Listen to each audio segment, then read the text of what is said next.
conducted remotely consistent with Governor Baker's executive order of March 12, 2020, due to the current state of emergency in the Commonwealth due to the outbreak of the COVID-19 virus. In order to mitigate the transmission of COVID-19 virus, we are complying with the executive order that suspends the requirement of the open meeting law to have all meetings publicly accessible physical location. All members of the public bodies are allowed and encouraged to participate remotely. The executive order, which you can find posted with the agenda materials for this meeting, allows public bodies to meet entirely remotely as long as the public body makes provisions through adequate alternative means to ensure interested members of the public are provided reasonable access to deliberations of the meeting.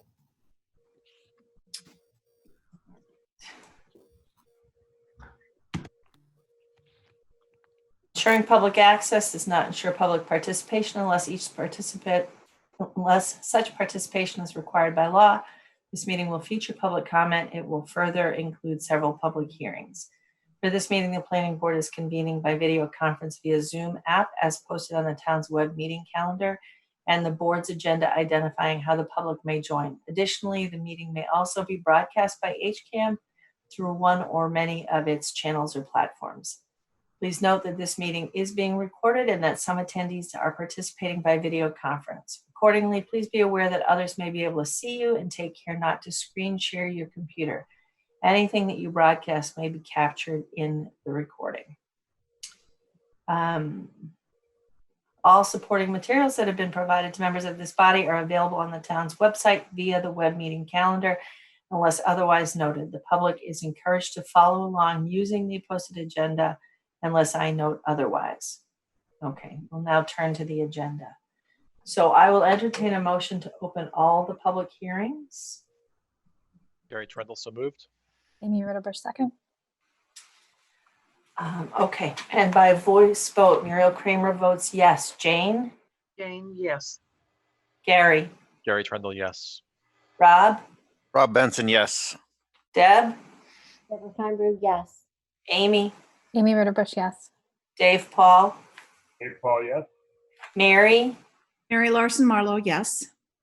And I do not think I have missed anybody. Okay, thank you. Well, so my first item on the agenda was to wish Frank a happy birthday. So I guess we'll skip right over that. Wishing him happy birthday when he's not here. So I would like to update all the members of the planning board and the members of the audience that we will be continuing the public hearing for Maspinock Woods, the public hearing for the solar on Franklin Road, and the public hearing for 47 and 49 Stony Brook, as well as moving the Form K lot release to the next agenda item as well. So we're going to take those actions next, but if anybody was here for any of those public hearings, the only public hearings we're going to be discussing tonight are the zoning articles for town meeting. Okay, so we don't have to take any action to move the Form K lot release to next meeting. Is that correct, John? Okay. He's nodding his head. Correct. Okay. That's correct. All right. So I will entertain a motion to continue the public hearing on Maspinock Woods, West Elm Street to July 13th and any decisions involved to the July 20th. I think that's one that we have to turn the decision around quickly. So Gary Trendle, so moved. Amy Ritterbusch, second. Okay, is there any discussion? All right, by voice vote, Muriel Kramer, yes. Jane? Jane Moran, yes. Gary? Gary Trendle, yes. Rob? Rob Benson, yes. Deb? Deborah Steinberg, yes. Amy? Amy Ritterbusch, yes. Dave? Dave Paul, yes. Mary? Mary Larson Marlowe, yes. Okay, thank you so much, everybody. All right, I will entertain a motion. John, do we know when, I think the solar requested our next hearing time? That's June Available? 22nd. June 22nd? Mhm. Okay. I will, and there are that's a 90-day after the decision. Correct. Okay. So I will entertain a motion to continue the Franklin Road Solar Project public hearing to June 22nd. Gary Trendle, so moved. Amy Ritterbush, second. Is there any discussion? Madam Muriel- Chair, I believe the stormwater permit had a deadline for the decision. I believe they requested a continuation for that, but I don't off the top of my head know what it is. So would it be just 7 days after the close of the Usually public- like 2 weeks rather than 7 days. All right. So I will ask Gary to amend his motion to include that the decision for the stormwater management permit would be July 15th. Motion amended to extend the stormwater management permit to July 15th. For the decision, I'm sorry. Oh, sorry, the decision. Yes. Do I need to second that? Yes, please. So Amy Ritterbush, second. All right. And- Again, we'll do it by voice vote because Actually- go ahead. Madam Chair, just one point of discussion. I'm not sure if this matters or not. I know I've been involved with that hearing previously, but I am not going to be available on June 22nd. So Okay. All right. of course, we can move ahead without me, but Yeah. I'm not available there. Okay, I appreciate that. Are there any members of the planning board that aren't still viable to vote on that hearing? Stephanie or John? I don't think I am. No? That's not. No, this is the solar Franklin. Oh, I'm sorry. Problem I here. believe Frank still needs to fill out a missed meeting certificate. Yeah, that would be his last meeting. We're in extra innings with Frank with the election being postponed. He would be the only one. Okay, all right. So when we continue it, if you would send him an email to make sure he knows that, if he is going to be here on the 22nd and is going to be wanting to vote, that would be helpful. Okay, any other comments? All right, so this is just to accept Gary's motion to also include that the deadline for the decision for the stormwater would be July 15th. The public hearing itself, June 22nd, the decision on the stormwater piece, July 15th. So by voice vote, Muriel Kramer, yes. Jane? Jane Moran, yes. Gary? Gary Trendle, yes. Rob? Rob Benson, yes. Deb? Deborah Steinberg, yes. Dave? Dave Paul, yes. Mary? Mary Larson Marlowe, yes. Amy? Amy Ritterbush, yes. All right, so on the whole of it, right, now we're voting to continue it with those stipulations. By voice vote, Muriel Kramer, yes. Jane? Jane Moran, yes. Gary? Gary Trendle, yes. Rob? Rob Benson, yes. Deb? Deborah Steinberg, yes. Dave? Paul, yes. Mary? Mary Larson Marlowe, yes. Amy? Amy Ritterbush, yes. Thank you all for your patience. It's a little clunky, this format, but we're getting there. I will entertain a motion to continue the public hearing for 47 and 49 Stony Brook. John, help me out. When did they want to be continued to? I believe it was just the next meeting as well, so June 22nd. Okay, to June 22nd. So moved. Gary Trendle, so moved. Amy Ritterbush, second. Okay, is there any comment or questions? All right, by voice vote, Muriel Kramer, yes. Jane? Jane Moran, yes. Gary? Gary Trendle, yes. Rob? Rob Benson, yes. Deb? Deborah Steinberg, yes. Dave? Dave Paul, yes. Mary? Mary Larson Marlowe, yes. Amy? Amy Ritterbush, yes. Okay. So then, just quickly before we go to the discussion on the zoning articles, could I have, we only have one set of minutes, April 23rd. Could I have a motion on the minutes? Gary Trendle, so moved. Amy Ritterbush, second. Okay, I did submit some corrections. I haven't seen them back necessarily. Those are the ones, yeah, those are the ones that are in the admin folder. Oh, they Has your are, okay. corrections. Yes. They just got replaced. So if you saw them, when did they get replaced?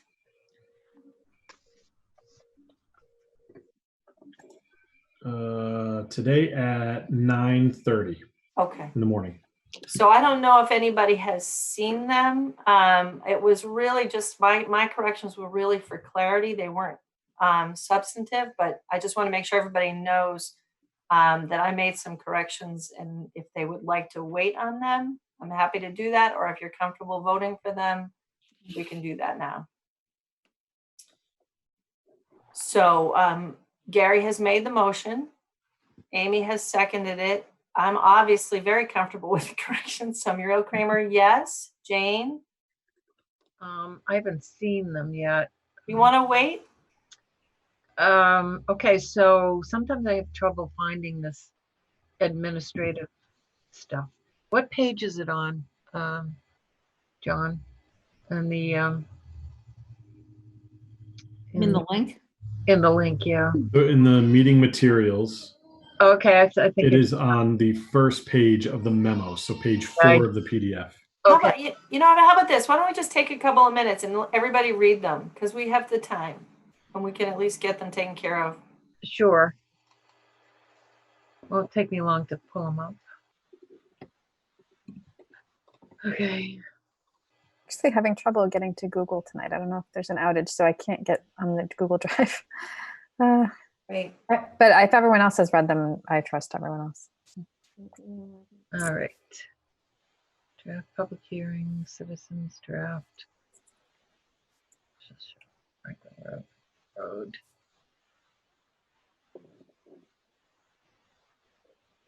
Article minutes.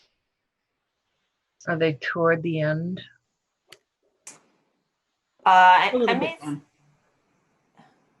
A little down the page. You should be able to sort by date, and then they should be at the top if you do the newest first.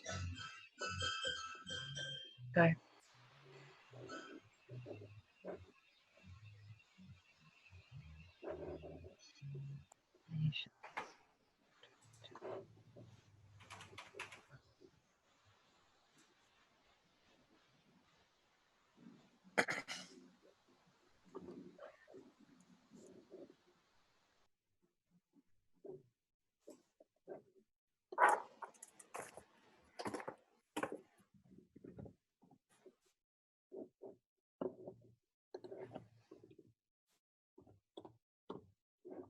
just while everybody's reading, I did go through the annual town report on behalf of the planning board. And actually the growth study committee. Amy, had you looked at it So not yet. I had sent a bunch of corrections to Maria previously? months previously, and I wanted to Yeah. go back and make sure she captured all those. The only reason I ask is because for the growth study committee, the pages were still reversed. Oh, And I Elaine know- mentioned that to me, that she noticed that too and would fix that, Okay. the pages being reversed. But there were some name misspellings, I think, too. Okay. So I will do that this week.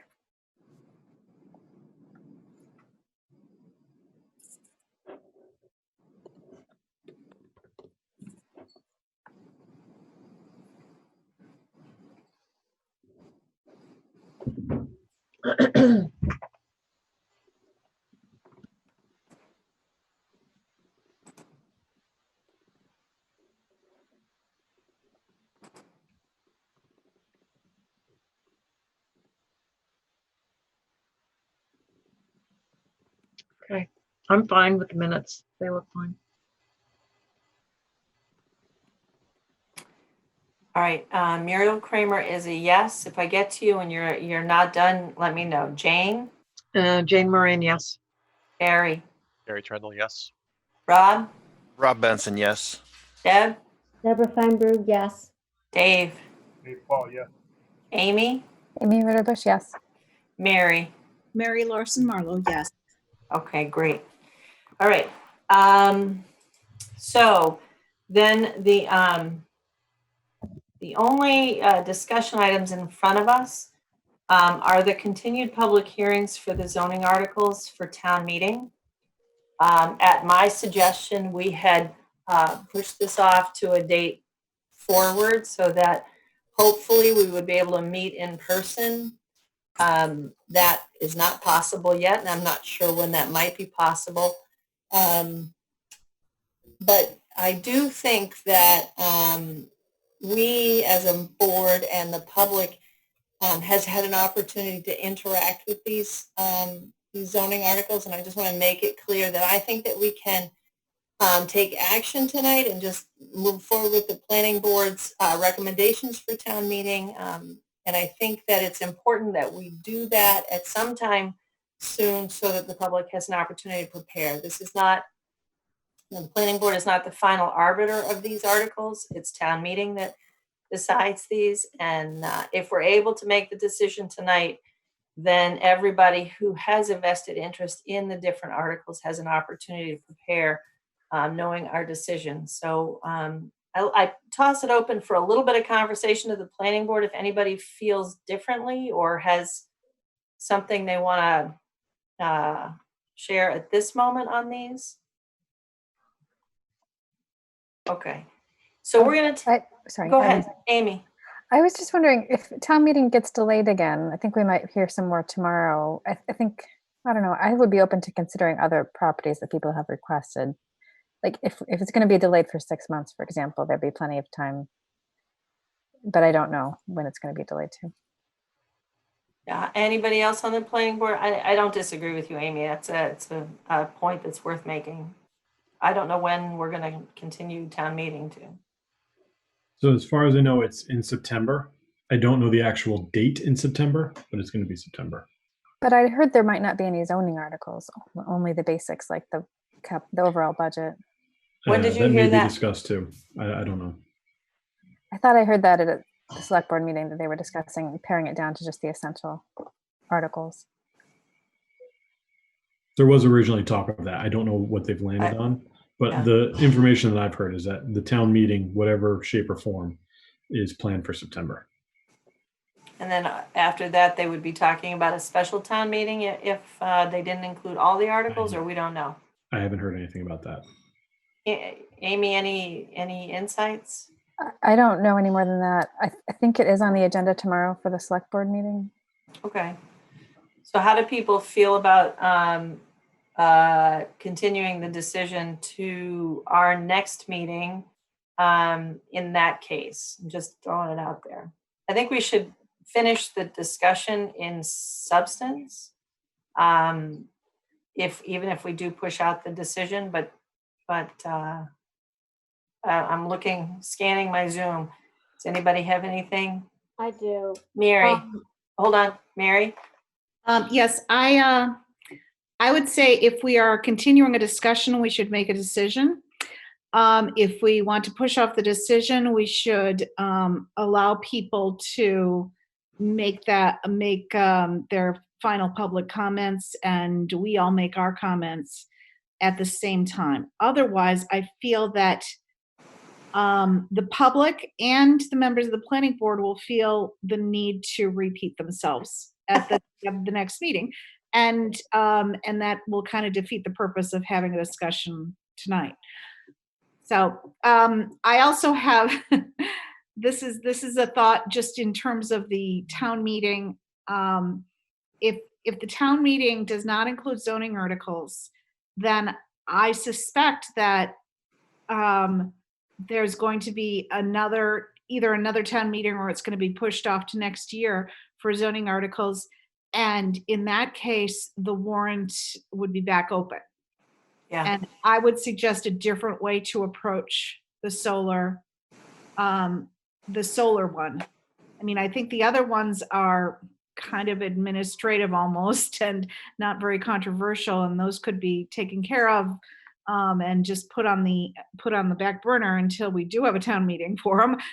But the solar one, I have a suggestion for a different approach. Okay. What's your suggestion?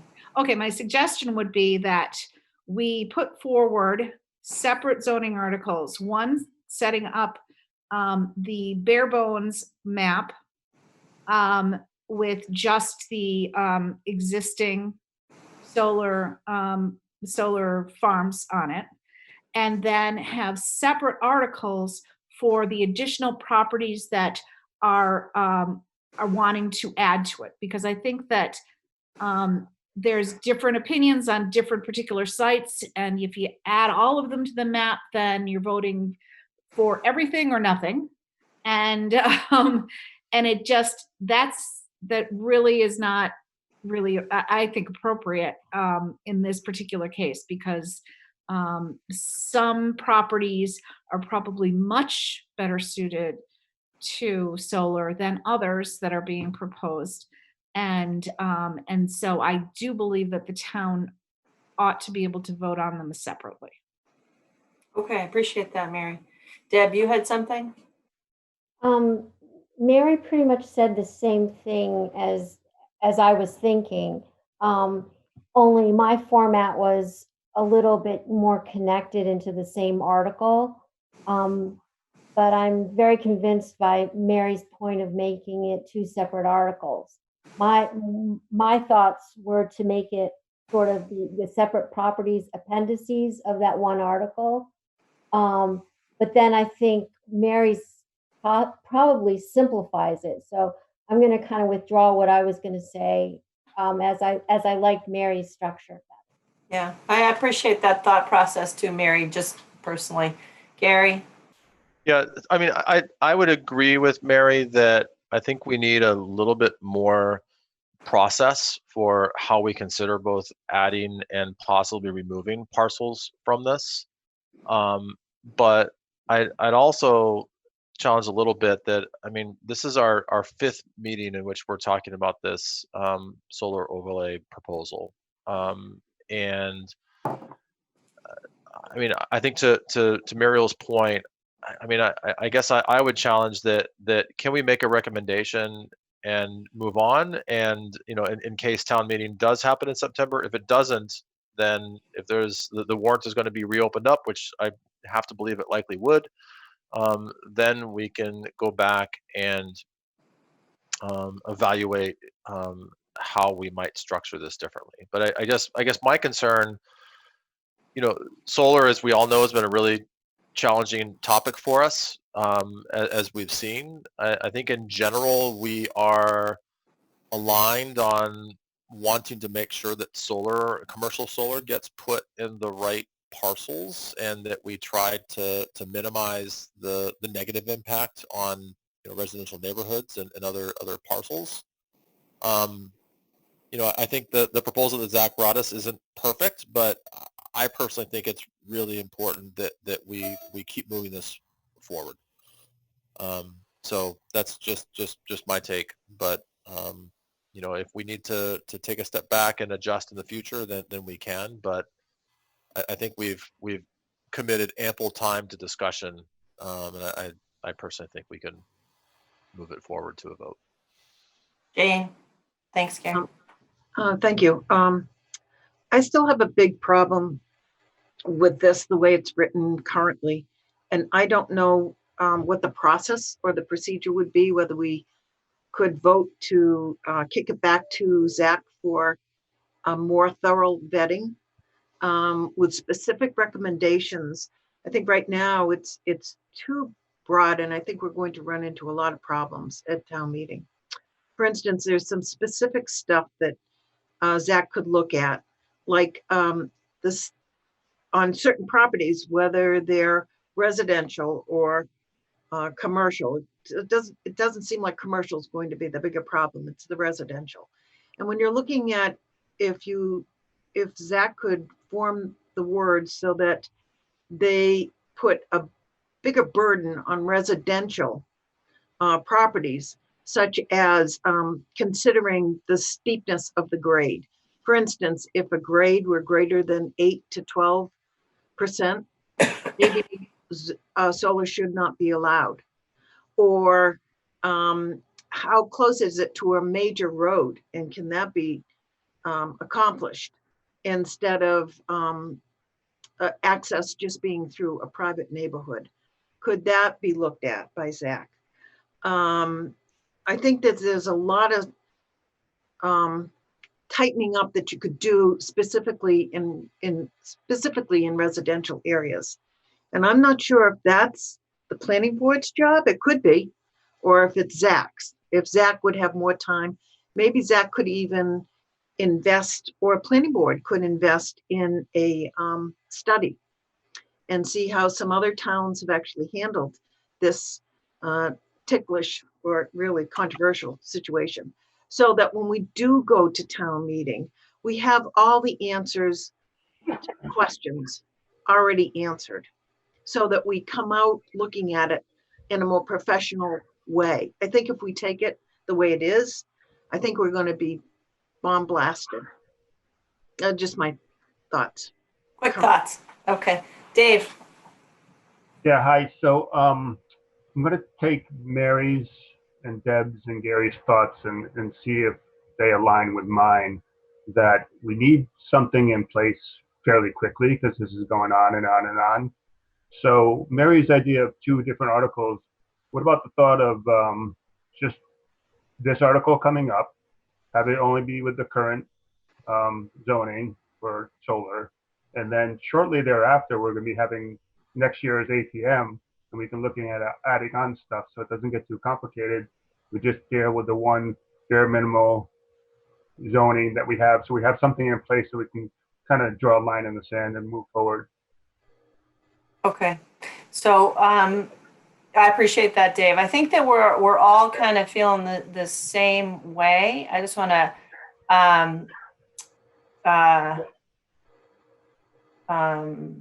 I guess before we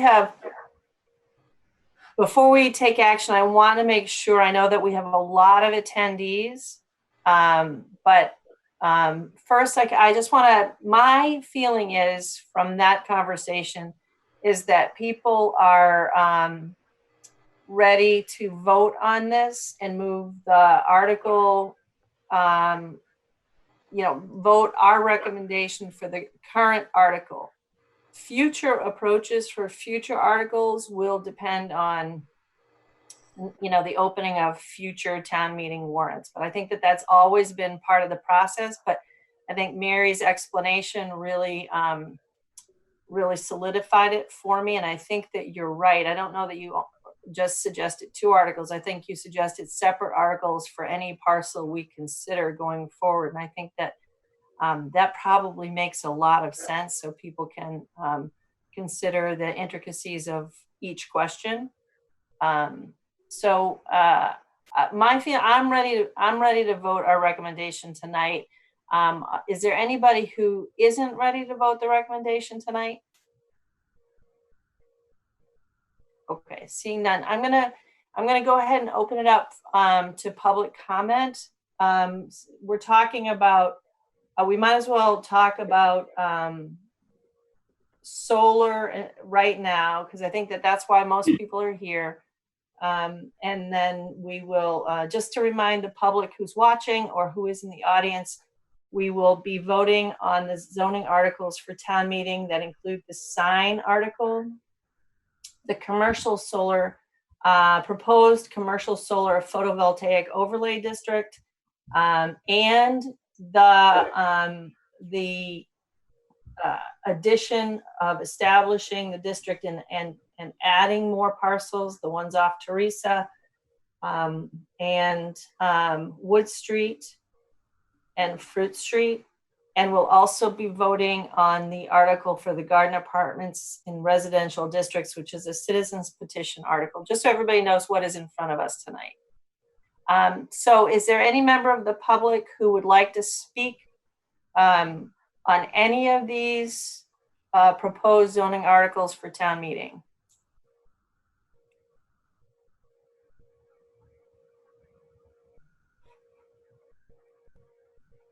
John, do you see anybody interested in speaking?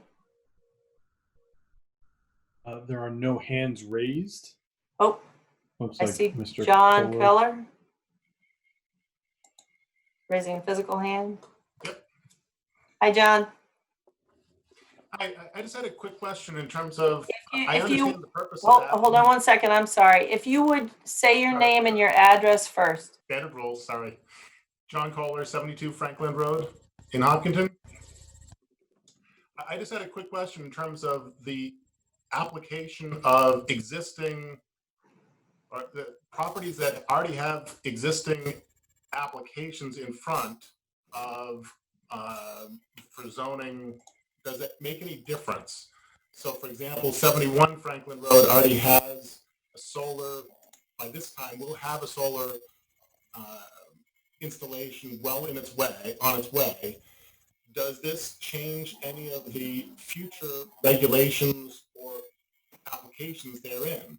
So, or because it's already being done by right?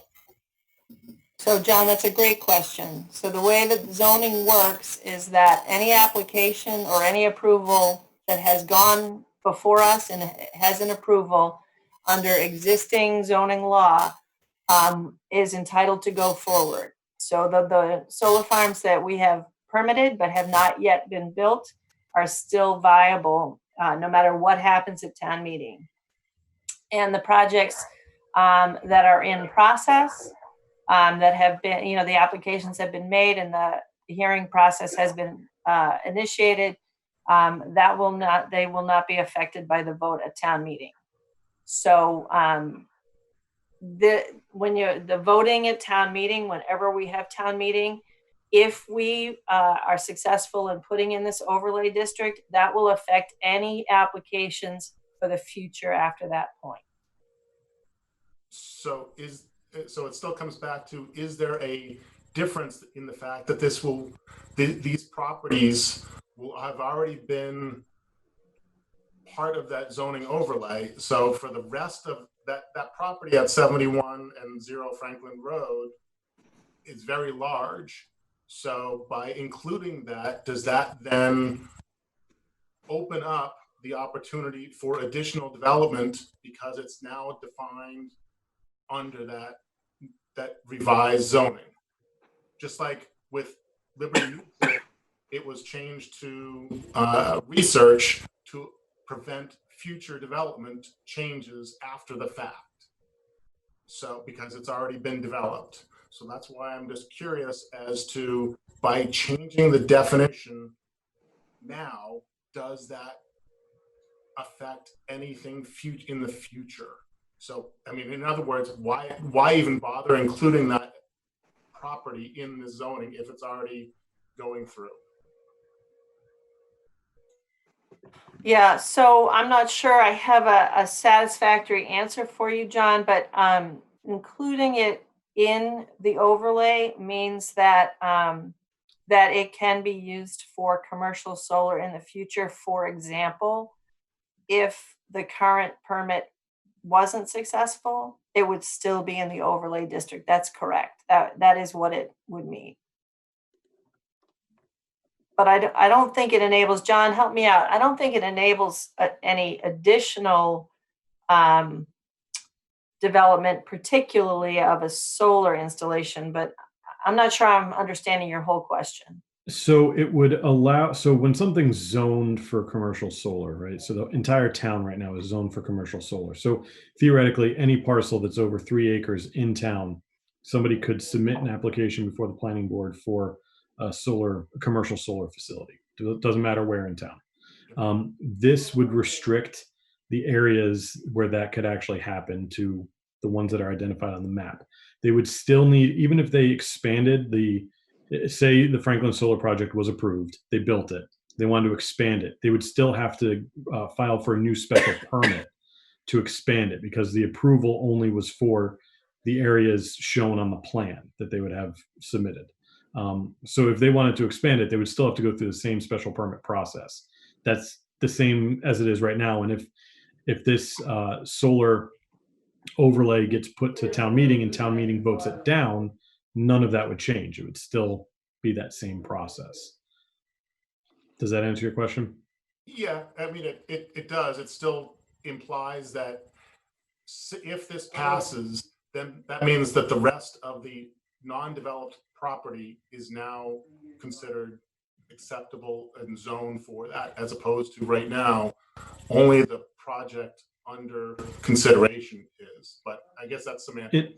in a way, because certain portions of the site are not eligible to be developed for solar. There's wetlands, there's setbacks, there's all that type of stuff. So I mean, theoretically, the solar developers try to maximize the amount of land developed for solar, and if that's what is developed, then there really isn't any other developable land theoretically on the site.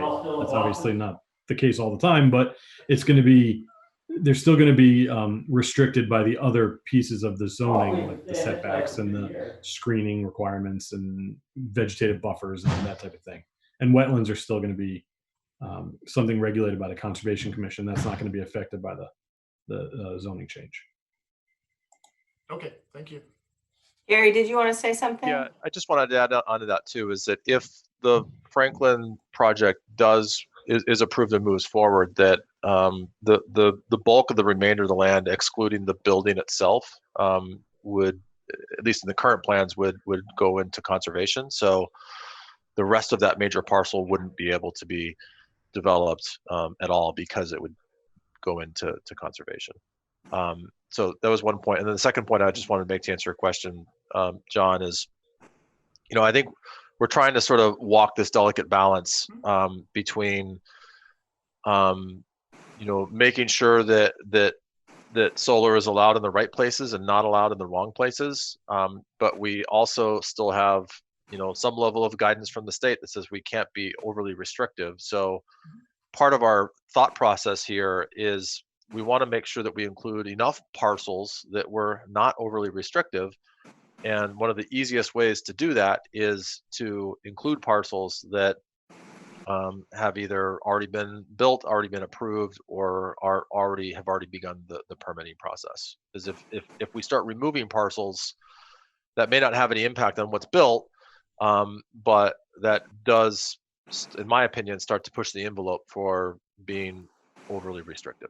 No, and that's justification by itself. Okay, that's more understandable than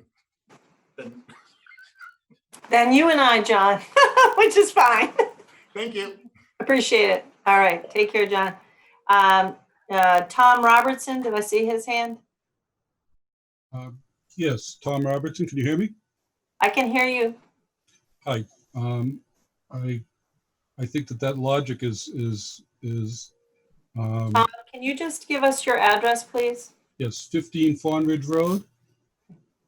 And I think that logic is spurious to, because somebody has made an application, as I mentioned in the last meeting, and it seems like it was ignored, that it doesn't make any sense to have a property that is clearly does not have the characteristics of an appropriate solar installation. And to what Jade said, as far as the grading, as far as being a part of the residential area, as part of it being an environmentally sensitive wetlands area surrounded, that this property is a worst case example of appropriate solar installation. And I don't think that that's really probably would get much argument from members of the community and probably from the planning board itself. And simply by virtue of the fact that an application, which could and should by all rights be denied, that they should be put onto that plan, is nonsensical, because that just means that then down the line, a different developer could come in and develop the worst possible piece of property and deforest acres and acres with impunity, at least from the town itself, as far as the zoning restrictions. So I would like that specifically addressed right here. Why is this property on that map? If you're already saying that it is, it would not be, if the application were denied, that, or if the application was accepted, that they would be able to go through, and that would be the reality of the zoning timeline.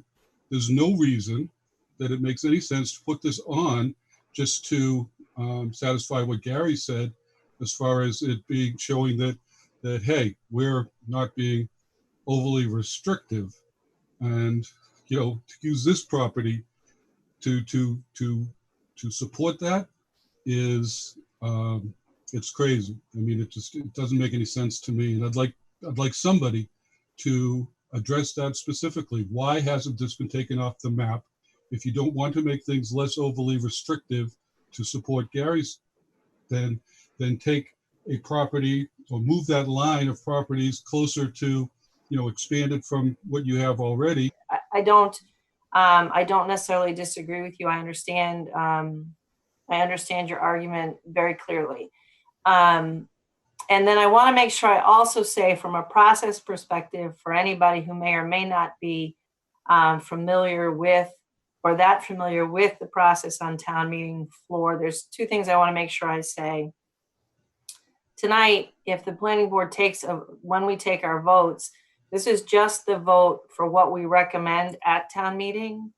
But there's an opportunity where this gets more fully vetted is on town meeting floor. And I would like to suggest that if that property in particular is included in the overlay district that we recommend to town meeting floor, that you contemplate your options for making amendments at town meeting. So that's one thing I want to say, right? So that's a possibility for you if the vote that we take tonight doesn't satisfy your concerns. And the other thing I want to make sure I say to everybody is that we have kind of talked about this pretty thoroughly, and we understand, as Gary said earlier, that the process is not perfect, but what we're hoping to do is make sure that the public feels like they had a really solid chance to interact with the proposal and knows exactly what's going forward. And there was some discussion about sticking with the original overlay district as proposed by Zach, with the process that Zach has outlined for considering future changes, either additions or subtractions to that map. Okay, so I just want to make sure you know the ways that we have conceived that this proposed zoning map overlay and any changes to it has been conceived from a process standpoint. Okay, Dave, I saw your hand. Yeah, I just wanted to comment on what Tom was saying. So in my mind, the properties that have already been built on and have already been approved or in the process of being voted on are different than other properties that have not been applied to.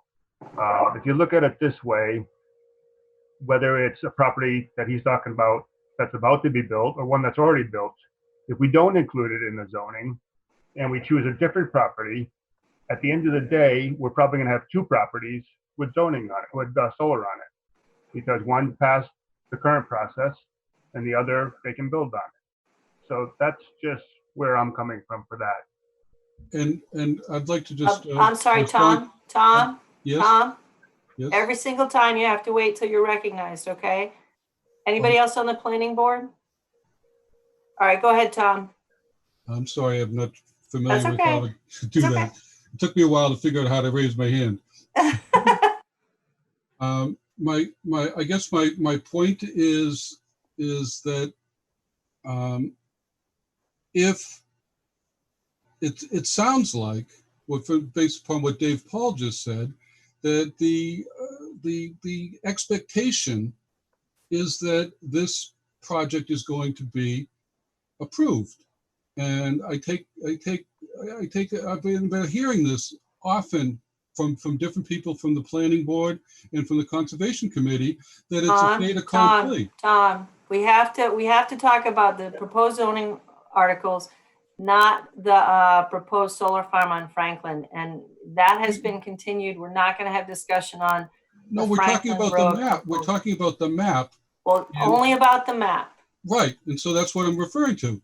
It's on the map because of the presumption, as Dave Paul just mentioned out, that this is going to be approved. He just said it. It's going to be approved, and then we would have two properties. It's on the map because there's an active application in front of us. And that's what I've tried to address, is why would that make... I understand. I understood your question. I think we all understood your question. I appreciate that. And Okay, and just to go to the one last comment on the voting on specific articles and just including what's already been built, what's already been approved, and then individually, that should not include this property, in my opinion, and I think that it makes sense for the board to move in that direction. Okay, I appreciate that, Tom. I think we understand truly, so we will consider that comment. Thank you. Dave, did you have something you wanted to add? Yeah, just one follow-up, just the first 2 points. The first was, I was speaking of a theoretical situation of 2 properties. And secondly, I just want to point out to Tom that if an applicant follows all the regulations, we cannot turn them down. If there's no opinion involved. If they follow the rules and regulations, we are obligated to vote yes. Are you speaking as what? Tom? I'm sorry. That's okay, but I don't want to get too far afield, honestly. We need to restrict our comments to the proposed zoning articles, okay? And I think that if you wanted to speak to Dave about, the plan and so forth, then that's another hearing. All right, well, it's Dave Paul that brought it up, not me. Okay. Okay. All right. I know I saw Ron Nation's hand next.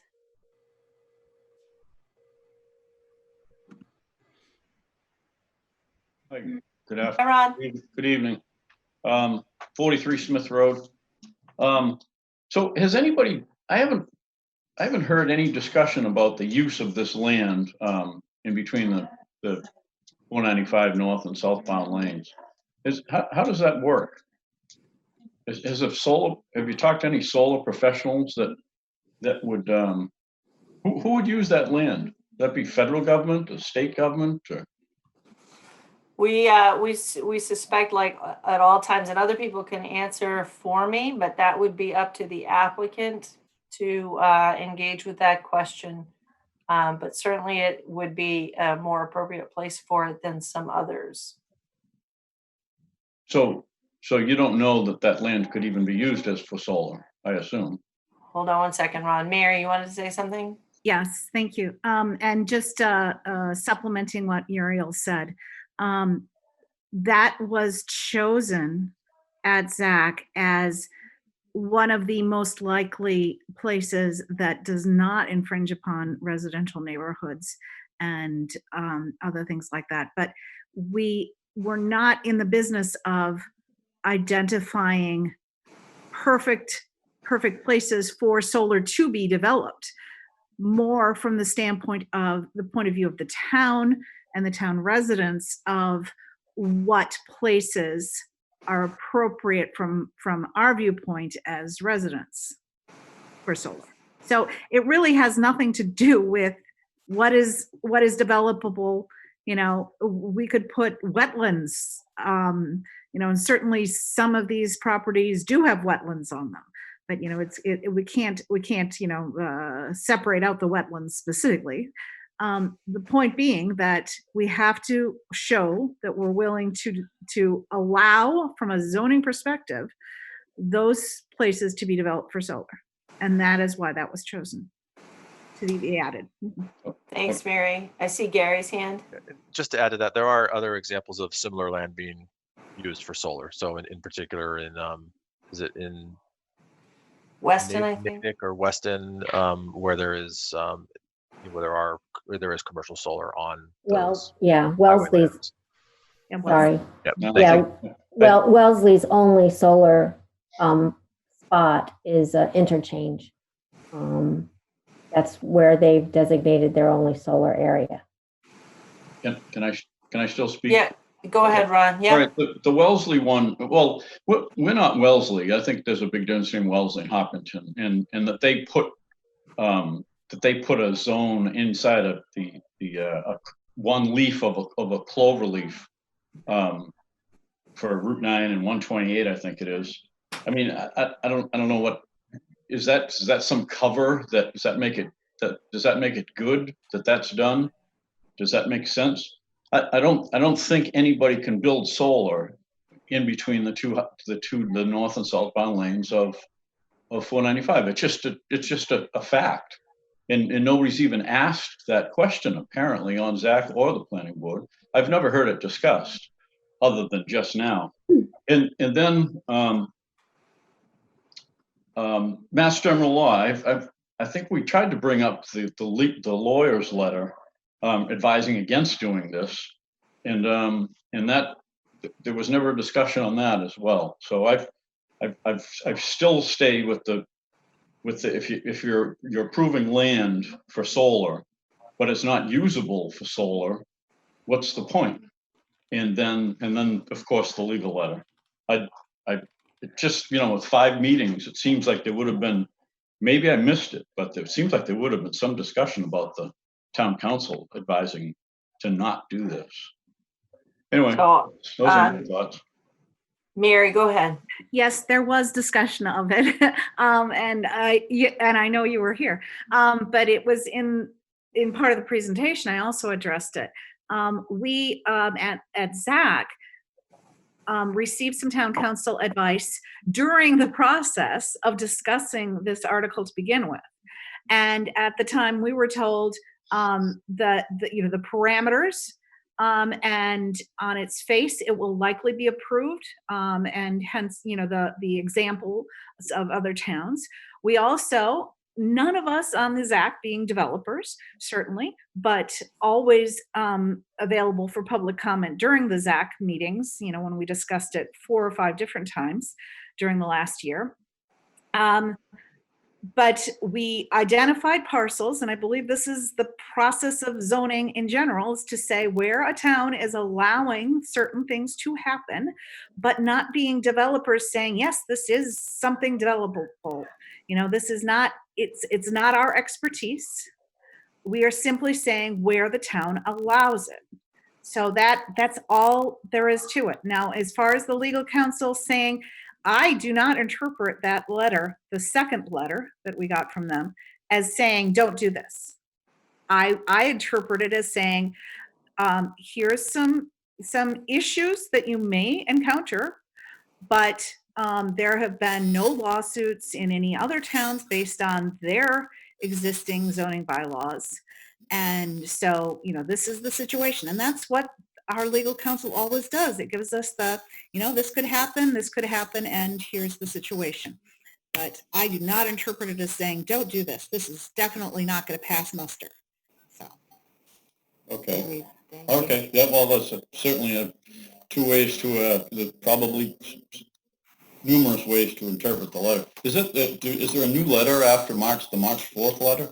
No, I was referring to that as the second one because we had previously gotten council input. I think it was in January at the ZAC. The last sentence of the lawyer's letter says, the board may want to consider whether there is another way to apply these provisions. And I don't. So, hey, Ron, I just want to remind you, like I reminded Tom, we can't really directly go back and forth. You need to make sure you wait to be recognized. I want to hear what you have to say. 100%. It's not trying to shut anybody down. Go ahead and finish up your point, Ron. The point is that the town council is recommending that you consider whether there is another way to apply these provisions. And it looks like a lawsuit that the town's going to be in for anybody that wants to do a solar project. They're not going to be able to go to town meeting and get a solar thing changed over. It's a 2/3 vote. It's just, we all know that's not going to happen. And so the court that's how it's going to have to go. Everybody's going to have to go to court. And it just doesn't make any sense. So I'm gonna let that be your final say, unless you have a different point. It's not the only mechanism for people. We have a process and we have established a mechanism. I understand that you are not in favor of our approach. Gary, I saw your hand. Yeah, I just was wondering, and for the public that maybe hasn't seen the letter, I just wanted to read one other snippet from it. this is the last paragraph, but because the issue of whether the proposed overlay district protects public health, safety, or welfare is largely a question of fact, we believe that the Attorney General's office, which typically examines only whether a new bylaw amendment is invalid on its face, i.e. without considering evidence of the practical impact of the amendment, we think that it is likely that the proposed amendment, if adopted, will be approved and allowed to go into effect, but with the caution that the town cannot apply the provisions of the amendment in a way that contravenes Section 3. And then to Ron's point, the board may want to consider whether there is another way to apply these provisions. So just wanted to provide that for people, and some differing opinions, but I thought it was worth reading the entire last paragraph in its full context. I appreciate that. Do we have, I saw another phone number. Do we have another person who's waiting? There is. It's 508-625-2096, and I'm unmuting them now. Welcome. Please identify yourself. Thank you. This is Ann Karnofsky. I'm And we're- Ann Karnofsky at 132 East Main Street, and I am a great lover of the forested area. And I wanted to let you know that the state legislature is drafting legislation against allowing solar on forested areas presently.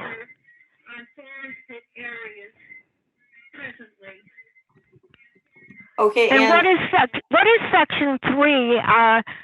Gary just read something referring to section 3. yeah, hold on. We're going to answer your question, Gary. I'm hearing an echo. Could Anne perhaps potentially mute her Oh, television? okay. Let me turn my TV off and just listen to you. I'm sorry. Gary read a letter, and he said it refers to section 3. Would you tell me, first of all, what section 3 says? John, do you have that? I'm trying to pull it up now. We're trying to pull it up, Ann, okay? It's going to take me a little while. Did you have another Okay. question while you were Yeah, waiting? well, in the meantime, I myself don't see the use of a solar overlay map, because I think certain owners of property would like to have solar, whether it's on their roofs or on their property, and other people, perhaps right next door to them, would rather not have solar. And I don't think you can legislate that the planning board can define a solar overlay district. I personally don't think that's a good idea, but I did want to mention Ann, that excuse me 1 second. I just want to clarify a point. We're talking about commercial solar installations. This will not change people's ability to privately install solar for their own residences or their own businesses. Oh, okay. Thank you for explaining that. Yeah. Now, Yeah. I want to clarify that I don't believe that the property should be on the overlay map, and I don't believe it's grandfathered. 71 Okay. Franklin Road, and Yep. I think we have quite a few people, residents, in fact, who are going to fight to the teeth to keep that from happening there. So I just want to implore you not to be in a hurry to grant a special permit for deforestation there. Okay, Ann, thank you so So much. I Just can to make answer sure, hold on 1 second, just to make sure you know, we're not talking about that solar installation here tonight. That hearing will happen again on the 22nd if you want to be tuned in for that. Gary, go Oh, ahead. thank you. Now, section 3, was it? Yes. Gary? So this is from our town council's letter. In addition, I caution you that pursuant to Mass General Law 40A Section 3, towns may not prohibit or unreasonably regulate the installation of solar energy systems or the buildings of structures that facilitate the collection of solar energy, except where necessary to protect the public health, safety, or welfare.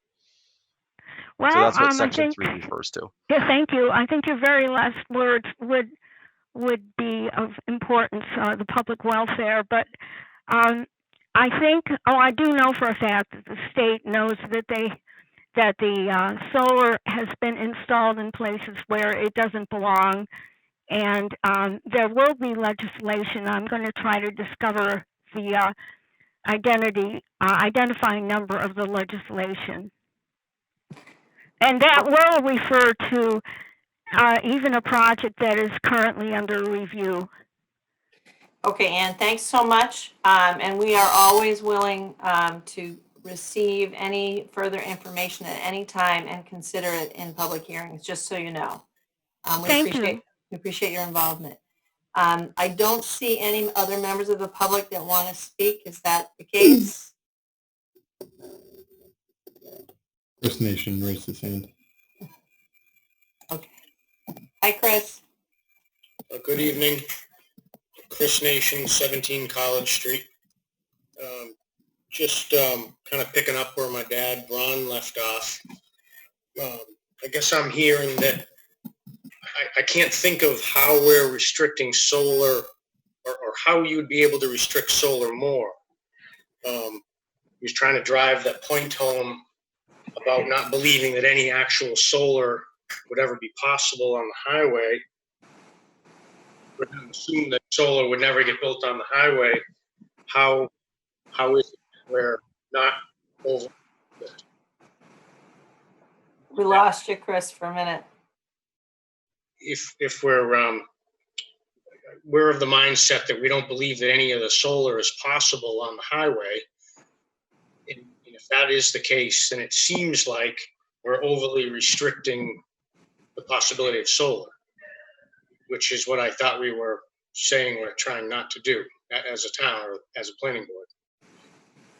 And that ties into the letter also that we're last referring to the last caller, and just interpreting that letter differently, understanding, not to prohibit in section 3. We're just not seeing how the restrictions that we're trying to get passed here trying to protect public health, safety, or welfare. Yeah, so I think that the point that I would make as a planning board member, Chris, is that we are trying to identify where commercial solar would be most welcome and least intrusive. And that is our fundamental starting point. I think that as a planning board, we have come to grips with the reality that it is very challenging and not necessarily what we want to have commercial solar able to be anywhere. So we are trying to identify where it would be least intrusive and most welcome. And that is the purpose of zoning as I understand it. I do understand your point that it feels very restrictive. It certainly is much more restrictive than the current state. Yeah, I guess, and so the end result from my point of view would be that I would have no ability to do any solar work in the highway. So therefore, I will not have the ability to do solar in Hopkinton if this overlay was passed.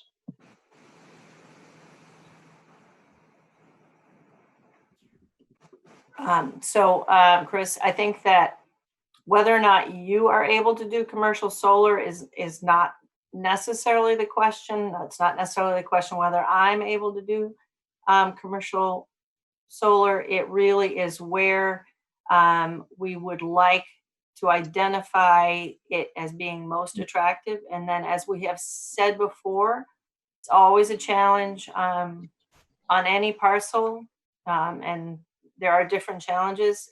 So I don't know what a developer would need to do in order to put solar on that spine, but it is certainly a place that we would identify as it being more attractive. I see Dave Paul's hand helping me out. I just wanted to add on to what you were saying, Muriel, and make the point that Chris said that you can't possibly do solar, but there is a process in place. If this were passed, there would be a process of be going before town meeting and getting approved that way.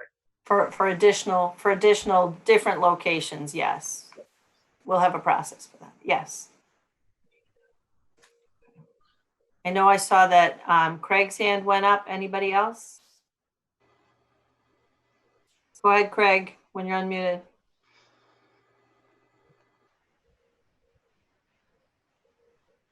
Hi. Hello. Hi, Craig. Hi, it's Craig from 279 Wood Street in Hopkinton. Craig Nation. Craig Nation, that's me. Yep. I just wanted to echo my brother and father there. I'm sort of sad. I feel like guys were looking for some parcels and some ideas, and we presented one, and it seemed like you were going to put it in the overlay, and then that option seemed to disappear somewhere along the way. I'm sort of sad about that. So then I'd also just like to talk about the unintended consequences here. I feel like this ends up in court at some point. And then also it seems like if there's not people aren't gonna be able to put solar on their property, then it's gonna force something else, whether that be houses or office buildings or some kind of development. I suspect they're looking to get something out of their land, and they'll do something with it. And it may not be as nice as solar fields, depending on the location. Again, I agree they don't go everywhere, but I just wanted to caution the unintended consequences. I guess I know where your vote's going, but just wanted to say my piece. I appreciate it, Craig. Anybody on the planning board? Jane? Yeah, I have to, I brought this up at one of our first meetings, and I'm going to just speak to it a little bit. If these developers are locked out of the ability of using their individual rights as property owners of developing their land, and the solar is taken away from them, then again, I just urge the planning board to think about what's left. It's developments, it's schools, it's more police, it's more fire, it's more traffic. And I go back to my original comment at the beginning of the meeting, and that's take a final look. If you can put in some language that is more attractive and more, that makes more sense, just not ruling out across the board any opportunity for solar by being specific. You know, what is it that people don't like about solar? It's because that maybe it goes up on a hill and they don't like the view. Well, maybe there can be some language that restricts a certain steepness of the grade of being developed. Maybe we can address things like appropriate screening. You know, we haven't really talked about that. There has not been a discussion about appropriate screening. Arborvitae does not work because the deer eat it. So what choices, how can we balance the personal property rights of individual landowners versus this being sensitive to neighboring residents? I believe there's a way we can do it, but I think just putting this blanket, and it does look like, I'm sorry, but Mary, that spine, that 495 spine, it appears to be almost like a farce, because no commercial developer would seriously look at developing that. So that leaves a town basically being biased against all of the other landowners in town and giving them a good opportunity without intelligent conversation. And I don't think that intelligent conversation, a really deep vetting of what makes a good, attractive commercial solar in these residential areas. I don't think that we've had that discussion. I don't know if we can hire somebody, a consultant. So I think that, Jane, I'm just going to say you've made the point about hiring a consultant before, and I'm going to. Yeah, once tonight. I'm just, yeah. And you know, I know you don't want to hear me, but I think. No, I think that we have, I do resist the notion that we haven't had an intelligent conversation, because we've had plenty. So that did go right up my spine, I'll admit it. But if you could make sure that you speak, you know, in a way that respects the process and sticks to the points. Well, I'm trying to bring up very specific things tonight, and I'm not sure that they've been heard, but that's, you know, yeah. I think we're, maybe I can reduce something to writing and put it in writing. If, you know. You're welcome to make your points. I just want to make sure that we respect the work that's gone into it too. And it's okay if you disagree with the decision, right? But we just want to respect the work that has gone into it. That's all. That's very different than putting something before town meeting that I and other people feel is not really ready. I think we can have something, but I think it needs to have more work. Okay, I appreciate that, Jane. I do. I know that I saw Tom's hand again. I would like to say one time that we are going to wrap up conversation on this. I think that the planning board has done, I see Ron's hand too, has done an exceptional job trying to get a rounded set of opinions on this issue. We recognize that it's complex, and we recognize that many people find themselves on very different sides of the question. And we appreciate everybody's participation. If there's anybody here who has not yet spoken, this is the time, because a couple people have lined up to speak twice. I'm going to let them speak for just a minute, and then we're going to move forward with the articles. Is there anybody who has not yet spoken from the public? Okay, we'll go to Tom. Tom, you've got a minute to wrap up.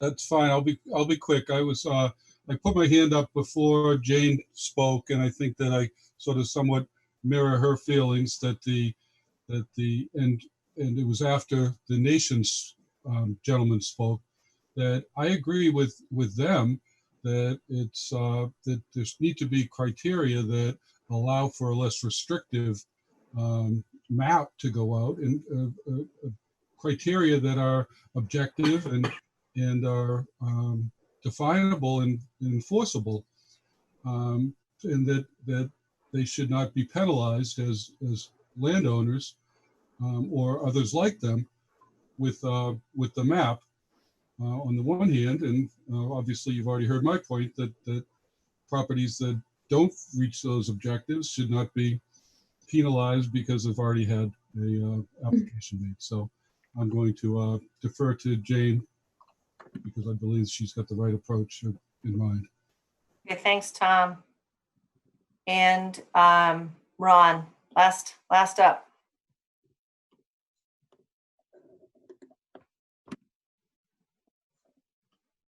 Muted. He's still muted. Yeah, I unmuted him. I think he was clicking the mute button at the same time. So it's a little bit of lag when I try and unmute people. Okay. Ron, go ahead and try and unmute yourself. Okay. So just another, can you hear me? Ron Nation and your address, please. I'm sorry. Ron Nation, 43 Smith Road. Yep. So has there been any, did you research like adding to your zoning bylaw? I mean, for the solar, I think it's like one page, isn't it? Isn't it like one page of rules and regulations? Going to Jane's point, you know, that you can there's all kinds of things you can do. You can hide these things from abutters, but doesn't seem like there's been any attempt to do that. That's just my way of looking at it. That there's really nothing you have no teeth in your bylaw at all, and it just seems like that would be the first thing you'd try and do is try and make the bylaw better, rather than just ban solar. I mean, it's basically what you're doing. No, we all know that the building solar panels between the two north and southbound lanes of 495 is just a way to. It's a sham, is what it is. No one's going to build solar there. It's plain and simple. But anyway, it's like some feel better thing that you're using to it's just it's disingenuous. And I'll leave it at that. All right, Ron, thank you. So we will, we're just going to end public comment. That's all, Dave. Did you have a particular new point to make on the solar overlay, Dave, or can you hold on 1 second? I just wanted to comment to Ron's comment. Okay, go ahead. Well, I just wanted to point out that they're focusing on the center median divider of 495, but the zoning is along both sides of 495, and that's been done many places throughout Massachusetts. Right, yeah. Okay, so it is my suggestion that we vote to close the public hearings on the zoning articles, and then we take each zoning article and vote those. So I'll entertain a motion to close the public hearings for the zoning articles that we're discussing. One is the signs, temporary signage during construction. One is the original overlay district, commercial solar photovoltaic overlay district. One is the proposed additions to that map for commercial solar photovoltaic overlay district. And one is the citizens petition for trash pickup at garden apartments in residential districts. Did we confirm there's no members of the public to speak on the other topics? I did ask for You all did ask, topics. okay. Yeah, but if anybody's here to speak on any topic, this is the moment.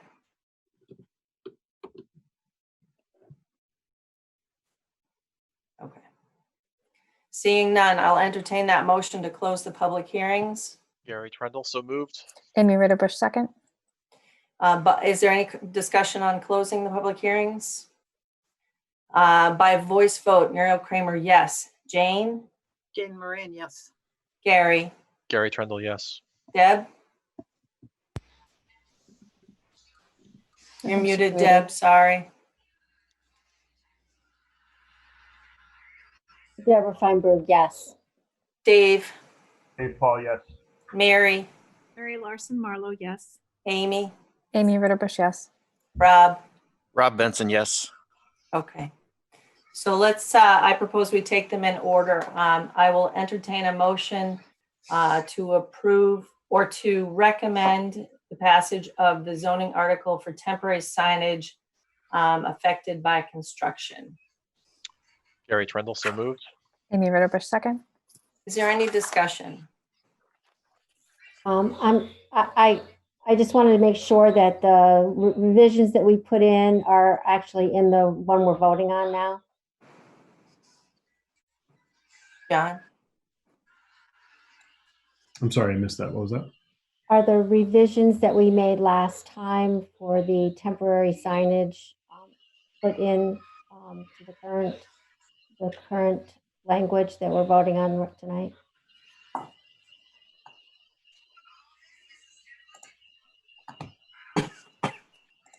I'm going to say I don't believe so because I don't think I received any new language. I could be wrong. Yeah, last time we we talked about, I didn't see it that this was coming tonight, but we voted on, I can't remember the exact wordage. We added a fourth point, and how that the signage would not be in a detrimental fashion. But I guess what we could just do is, because we all voted on it, I think we all said it was a good idea. I think just wording the vote as to be what was the most recent language. It was in the minutes. It should be in the minutes. All right, I will try and find your email. Okay. I think Apologize, Stephanie I didn't bring my notes from last time, so. I didn't know to look. Yeah. Through the chair, I think in general it didn't change the overall concept. I don't think it changed either. I don't remember anything controversial. So I have it's just one extra point. It was business owners will be required to maintain temporary signs in accordance with existing sign bylaws that protect the right of way and pedestrian safety as determined by the zoning enforcement officer. That was That good, added Dad? as point 4. Yeah, I just wanted to make sure that was still in there. Okay, I appreciate it. Gary, I assume that doesn't change your motion? No, it does not. All right. So I think we're ready for a vote. By voice vote, Muriel Kramer votes yes. Jane? Jane Moran, yes. Gary? Gary Trendle, yes. Deb? Deborah Feinberg, yes. Dave, Dave Paul, yes. Mary, Mary Larson Marlowe, yes. Amy, Amy Rhoda Bush, yes. Rob. Rob Benson, yes. Okay. I'm gonna jump down to the garden apartments because I don't think it's gonna have as much conversation. So I'll entertain a motion to approve or to recommend approval for the garden apartments and residential districts receiving trash and recycling. Understanding that I always ask for a motion in the affirmative so that it's clear that if you're voting yes, you're voting yes for it. If you're voting no, you're voting no for it. Understand that it may not be what you want to see happen. Mary, do you have a question? Yes, just a clarification. So this is not like the other articles. It's not that we're voting to take it forward. It'll go forward either way. It'll go forward. Because Yes. it's a citizen's petition. Yes, So now thank you. we're voting on Whether- whether or not planning board Recommends recommends the adoption of it. Yes. Thank you. Correct. Thank you for that. Yes. So we Jane. can make the motion in affirmative and then still vote no. Is that? correct? Yes, Okay. 100%. It's just for me, and you can make a different motion. It's just for me, I think it's clearer to the public if we make a motion in the affirmative and then we either vote it up or down. But whoever makes the motion gets to decide how that goes. Jane? Just a quick question. I think that we asked the DPW superintendent to give us an estimate of what kind of numbers we were looking for. Say, for example, if other, oops, what's all that? I don't know. There's some background noise. It might be Deb. Yeah, coming from Deb. She just got Yeah. muted. Oh, okay. I think there was some question about what would happen with other properties in town that currently have private pickup trash, and they pay for it themselves. If they wanted to jump on board on this, Yeah. what Yeah. it would cost. And I don't know if John Westerling was able to get back to us on that. And does that really affect this vote anyway? Probably not. Well, it might impact. I'm very happy to have this whole conversation. It might impact how individual members vote, certainly. John, do you know if we heard anything from the DPW with specifics? We Okay. did. So currently, do you want me to read his emails? Because he Yeah, went that'd through be the great. whole. Okay, so he spoke to E.L. Harvey, who is the one that does the pickup for Hopkinton. He said Okay. E.L. Harvey will have to supply carts for MSW and recyclables to all homes. I'm assuming MSW is general waste. And these costs will become borne by the town. E.L. Harvey may have to add additional trucks to the town's weekly collection depending upon how many additional properties are added. And that will add considerable costs. If developments are served by a dumpster, E.L. Harvey will have to deploy an additional truck that can accommodate dumpster as opposed to the mechanical arm trucks used today. Private streets that are not plowed and salted by the town will be a liability to E.L. Harvey if trucks can get stuck in the snow or cannot access the street because it's not plowed, and those delays will affect normal town collection. And concessions were made to developers that allowed for narrower streets to be constructed, and E.L. Harvey may not be able to navigate those streets if the cars are parked on the street. Then he sent another email.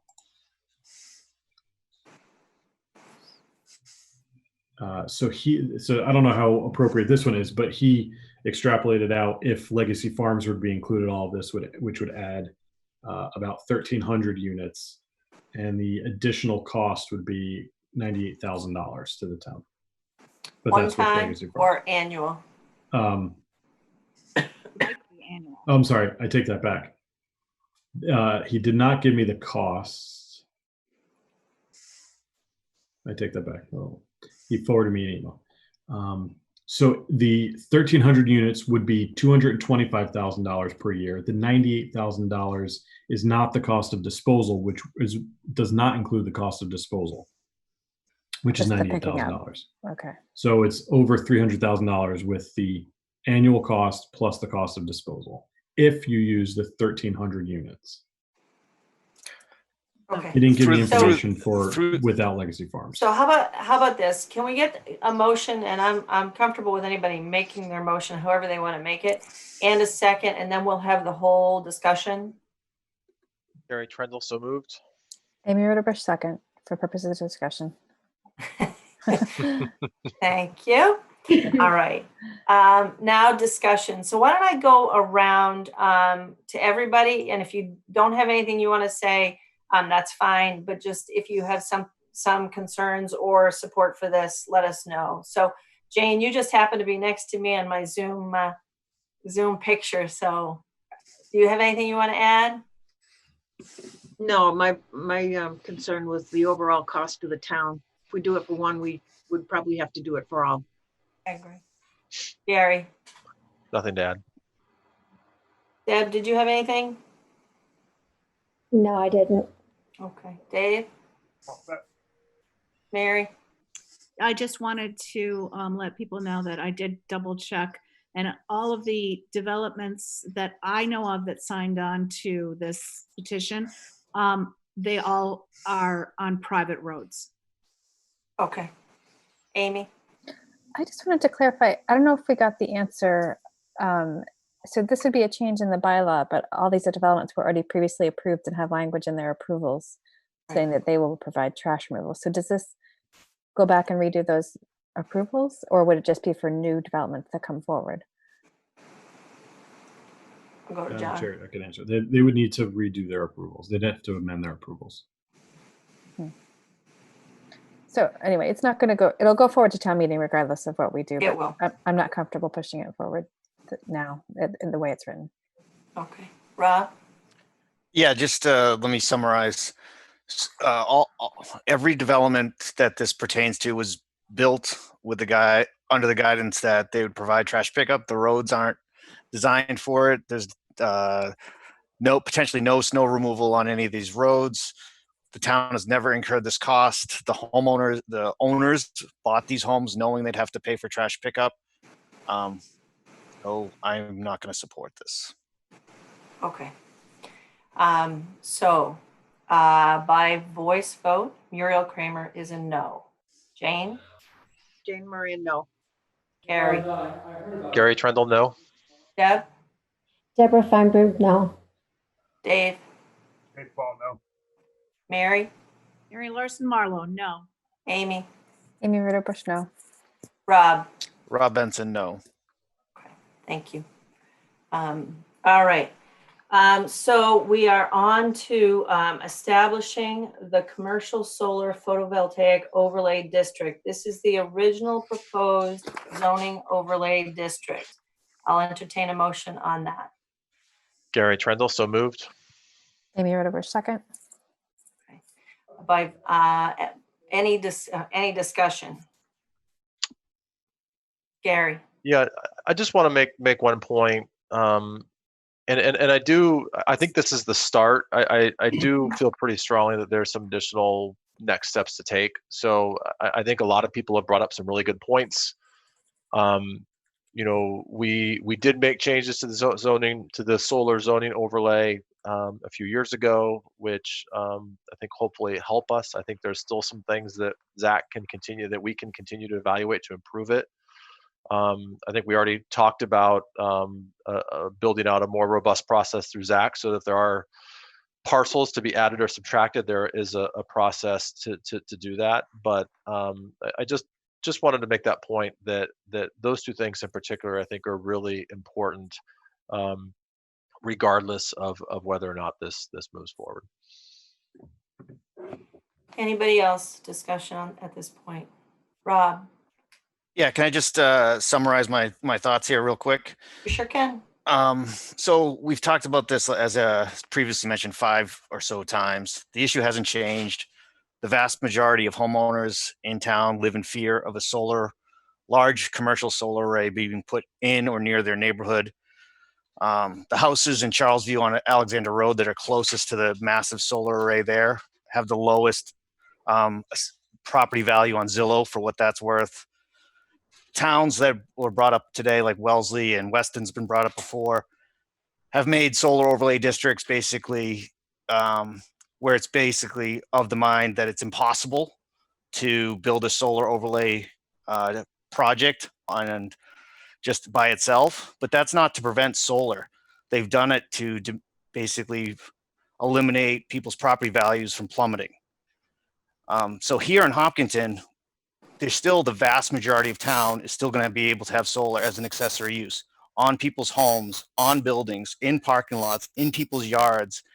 Like when you look at the amount of usable area that can have solar in Hopkinton, it is enormous. So creating a solar overlay district is not to prevent solar. It's to prevent deforestation. It's to prevent property values from plummeting. So we have few people on these calls in town, but if you talk to the vast majority of town, they all live in fear of one being on their neighborhood. And that's kind of my mindset of why this is so important. And solar is still going to be accessible in Hopkinton on many areas, on people's homes, in yards, on buildings, in parking lots. So that's basically the what I want to summarize. Thanks, Rob. Dave? So I'd like to make a motion to remove the Fruit Street property. Okay. I thought right now we were not talking about Fruit Street, only the original map. I don't think it's on the original map. Okay. My mistake. Thank you. Okay, yep. Thank you. Thanks, Amy. I was having the same sort of brain thing happening. Is it possible, sorry, just a point of process here. Is it possible to put the list of the properties up so that we can see it? Yeah, It's a good idea. For the map. We're all looking at the same thing. Yeah, it's a good idea. Amy, go ahead. I was going to suggest that we discuss whether we might want to remove the parcel that's between Cedar and Wilson Street and the parcel at 71 Franklin Road, knowing that they can still go forward because they're grandfathered. But if that use would change in the future, or maybe they didn't end up getting built for whatever reason, because they were not sites where they're wooded. So I don't think they really would be somewhere we would have chosen as the right site. Okay, and Mary, I'm sorry, you said? I'm sorry. Yeah, I would support that amendment to the zoning article. I'm just waiting for it to come up. So I am personally also in favor of removing those two properties because I think that what we are really trying to do is to keep a commercial use from being insinuated into residential areas. And those wouldn't be properties that I would choose to include. So I'm personally very comfortable having that conversation, but I think we need a majority of the board to make that change. So if somebody wants, Madam Chair, it's the can you see my cursor here? Yes. It's this Wilson Street property. Yep. And I'm sorry, what was the other one? And the Franklin Road property, if I'm correct, Amy. Mm-hmm. So it'd be this property and this property. And the one that you passed over that is on East Main is already built. I believe so. Is that correct? Do we know? Yes. I believe so, yeah. Yeah. Okay. I'm looking at it right now. And I think it's more of a meadow situation. I don't think it was deforested. But the dilemma with that one is that it's partially developed. It's not developed to its full extent. So if we're granting permission for the property boundaries versus the solar farm boundaries, there will be some significant visual impact on East Main if it's fully built out. So I think that it is, John, help me out. I mean, it's fully permitted. It's nothing that we do is going to change that. If they wanted to expand what was approved, they would need to come back for an amendment to the special permit or get a new special permit. It may not be fully constructed. I believe it is. It may not be, but it would not change what was already approved. I believe that it's already fully constructed, and I believe it is too. I think it may not be connected. So I don't know if it's gotten its C of O, but I believe it's fully constructed. correct. That's what I understood too, but I'm not the expert. So, okay. So I want to make sure we have the full conversation of everything. So we do have a proposal to remove those two properties, but I want to hear from all members of the planning board on the proposed overlay and the question of keeping or not keeping those two properties that Amy mentioned. So Gary. I am also supportive of removing those. I think Amy makes a really good point, and that both of them are forested and wooded in residential areas. I don't think they would fit our criteria for ideally suited land. Okay. And I apologize to complicate things further. The one other modification that we talked about was removing on the 495 corridor, removing the parcel of land where the salt barn is. So if we end up, we should probably modify the motion to remove that parcel as well. Yeah.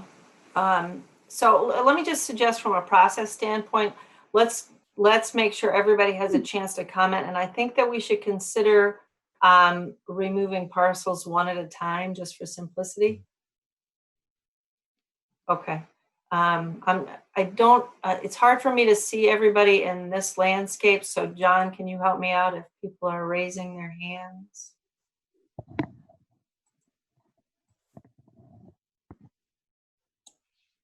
I don't see anyone raising their hand. All right. Jane, do you want to take one last, I know that you are opposed to this and I welcome your thoughts. I'm just so thoroughly confused right now about what we're trying to do. If we're taking out a couple of parcels, there was already conversation about taking out the whole 495 belt. I mean, where are we going with this?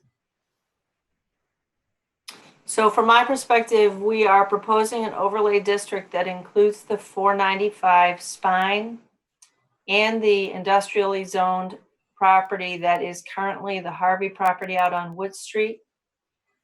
We have also included is it a town-owned or state-owned? It's a state-owned property next to the 495 exchange. Yes, that's owned.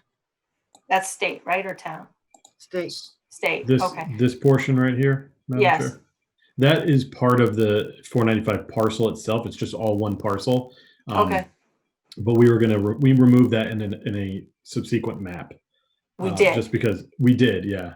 Just in a draft map. And then I should also note there's a parcel up here that was erroneously captured. That was also removed in a subsequent map. So I would recommend removing that from the recommended. Yes. Okay, so we do not have the most recent map then? Well, this is the first map. We do have the most recent map, but this is the first map. All right. I can bring up the most recent map if that would be helpful too. Well, why don't we stay put? So we have a small piece of property that abuts the Huckleberry Road development that we have talked about was not supposed to be there and won't be on the overlay. We have a property, if you follow the 495 spine, the property off of Exchange in Woodville. No, you went by it. That has a permitted solar farm approved. And then you come down toward the interchange. That particular piece of the property that is state-owned property is not part of the proposed overlay at this point. Intended to be removed per discussions we've already had. Then if you go over there is a permitted, the Lumber Street property, which is the one that abuts Charles View, Alexander Road. That's already permitted and installed, so that would be included in the map.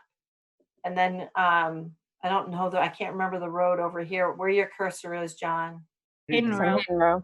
That's Hayden Row. Mm-hmm. Okay, and that's already built. Yes. Yep. Yes. Okay, so that's included. And then if you come up to East Main, the one on East Main is built, not necessarily connected yet, but it is built, permitted and built. And then the other two properties that are shown are the property Franklin that is currently under discussion for permitting and the property between Cedar and Wilson that has an permit and has been through the process and has been permitted. I think, did we miss the rest area? The what? Or Okay. Harvey's, you mean? It's Harvey's transfer station. That's the transfer station. Right there. Yeah. Thanks. That's industrially zoned, and I can't imagine, anybody having a problem with solar down there. Okay, so I hope that clarified. Why don't can we put up the map that correctly delineates that, that piece by Huckleberry and the piece by the exchange that's not intended to be included?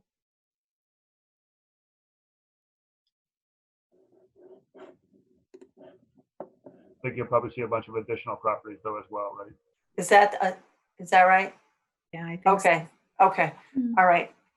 So, so members of the planning board, are you clear on the proposed overlay? Yeah, this is the one with the properties that property owners came forward and asked to be added to? So through the, No, I think it? if we just go through those 4 individual votes that you were talking about, and we'll be clear about what we want to remove, I think that would work out well. okay, all right. All right, I think we should go back to the other map. I'm sorry, John. So, Madam Chair, just for clarification, this includes all of the edits from the previous map and then the addition of the new parcels. So this removes the Huckleberry piece. Oh, it does. Removes the 495 Salt Barn, and then it adds the Fruit Street properties. It adds Mr. Nation's properties. Okay. It adds the Chirco and Denny Okay, properties all over right. here. All right, so why don't we, why don't we just, good point, we'll just leave it here. Okay.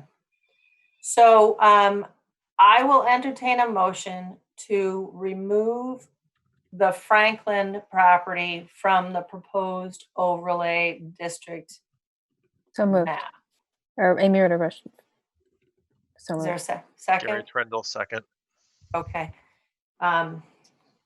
Because I can't see everybody, I don't want to forget anybody, so does anybody have any discussion on the removal of the Franklin piece? Okay, by voice vote, Muriel Kramer votes yes. Jane? Jane, no. Deb? Yes. Deborah Dave? Feinberg, yes. Thank you. Dave? Dave Paul, yes. Mary? Mary Larson Marlowe, yes. Rob? Rob Benson, yes. Gary? Gary Trendle, yes. Amy? Amy Ritterbush, yes. Did I get everybody? Okay, so now our proposed overlay district does not have the Franklin piece. I will entertain a motion to remove the property between Cedar and Wilson Street. Gary Trendle, so moved. Amy Ritterbush, second. Okay. Any further discussion? All right, by voice vote, Muriel Kramer votes yes. Jane? No. Jane Moran, you have to say your whole name. Jane Moran, no. Deb? Deborah Feinberg, yes. Dave? Dave Paul, yes. Mary? Mary Larson Marlowe, yes. Gary? Gary Trendle, yes. Amy? Amy Ritterbush, yes. Rob? Rob Benson, yes. Okay. Did I miss anybody? Okay.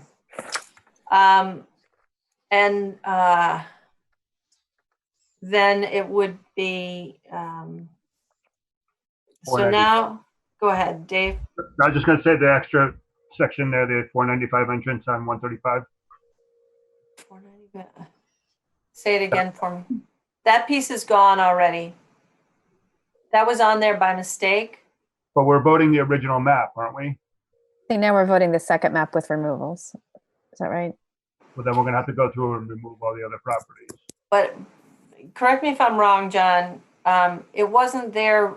It wasn't delineated in the article, or was? It was just So colored the in. way on that it's delineated in the article is that you are voting on the map that is to be submitted to town clerk.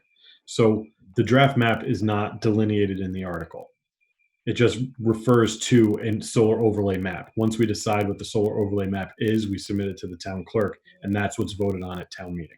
All right. Well, so just for clarity, Dave, I think you're right. I'm going to make sure we vote to remove the piece of property that was shown on the original overlay near the 495 exchange that we don't intend to be included, the salt barn, the salt storage, or whatever it is. I still don't, sorry for to be here, but I don't understand which map we're voting on, the first one or the second one. So we're going to be voting on the first map. Maybe we should just have the first map up, John. If that's the map we're voting on, that's what we should have up. So I don't know if you necessarily need to vote on a map. You're more voting, you not even really need to vote on the parcels necessarily. You kind of just can make a map through this process, and then that's the map that we send to town clerk. Right, and we're doing so it you by don't- a very explicit process so the public knows and we all know what we're doing. But I get your point. We're going to submit a map Correct. to the clerk. Right. So you could theoretically just look at this map and pretend that this is the first map because the original map wasn't officially submitted. It's not part of the article. It's not. It's more of like a sketch, so to speak, instead of a plan.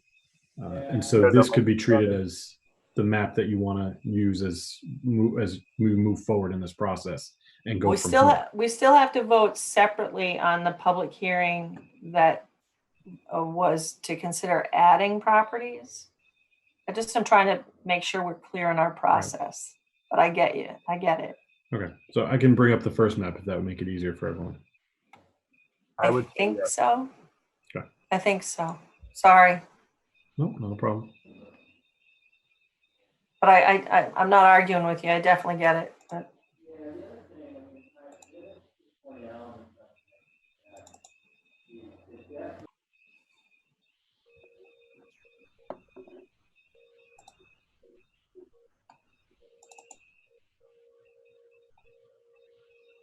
We need to make sure John stays awake so that we just keep requesting changes.